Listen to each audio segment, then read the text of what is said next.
Hi, my name is Adepeju and I'm a self-taught jeweler. I currently work from my kitchen.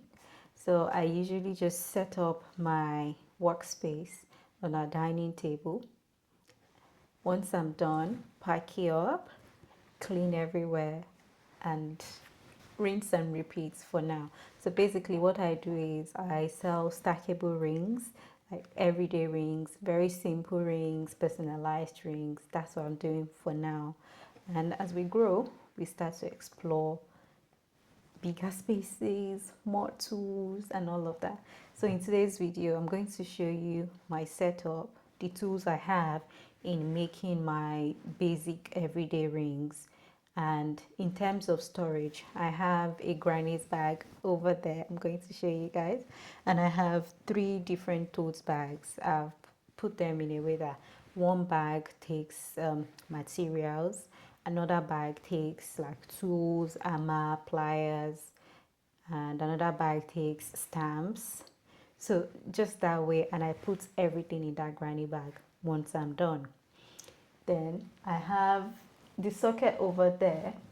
I'm going to show you guys. There is a socket over there. That's why I plug my crock pot and tumbler. And once I finish, I have a particular drawer there. I just pop them in there. So the next thing I'm going to show now is show you my table, basically what's in front of me, and that's it. So basically this is the overview of what my workspace looks like. I usually have like a backdrop just underneath it for when I'm creating content. But before I show you everything and start giving you the details of everything here, my bench peg is usually attached here. But if I'm not using it, I just remove the bench peg. When I say usually, like when I'm working, my bench peg is attached here. But when I'm not working, it's not going to be there anyway. So let's start with the tools. So here, because most of the things I do are ring making, my mandrels, my hammer, and a file.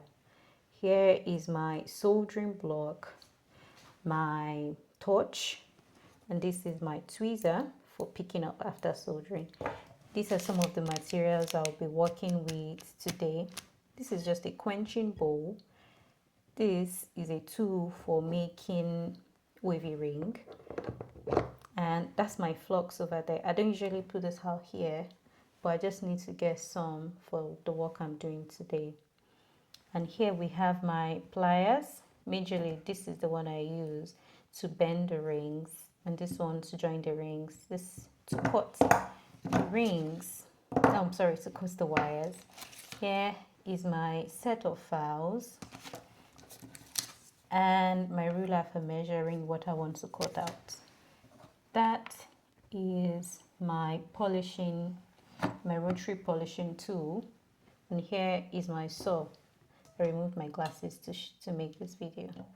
And here is my saw and my glasses, because we need to stay protected when we're doing these things. So basically that's my simple setup. If you guys want to know where I got them, let me know and I'll be glad to share them with you. So basically this is all I use to make my rings.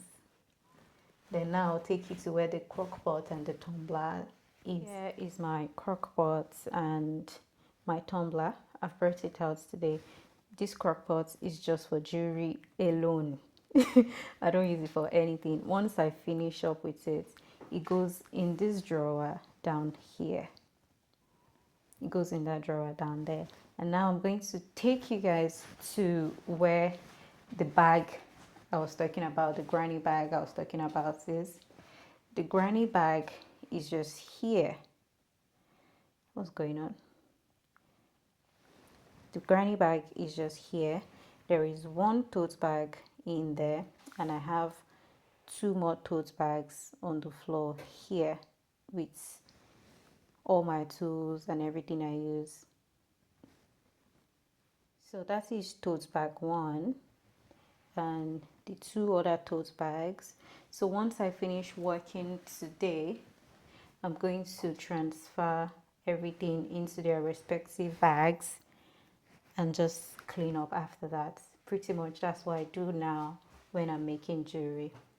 So basically, that's my studio setup, my kitchen studio setup, and nothing too fancy. This is me just trying to start from where I am and just see how far we go. I'm trying not to say, oh, I want everything to be perfect before I start, and I'm just starting and trusting God that He has good plans for Rera Smith. So if you watched up until now, I just want to say thank you. And please hit the subscribe button. We're trying to get to 2,000 subscribers. Thank you. Bye.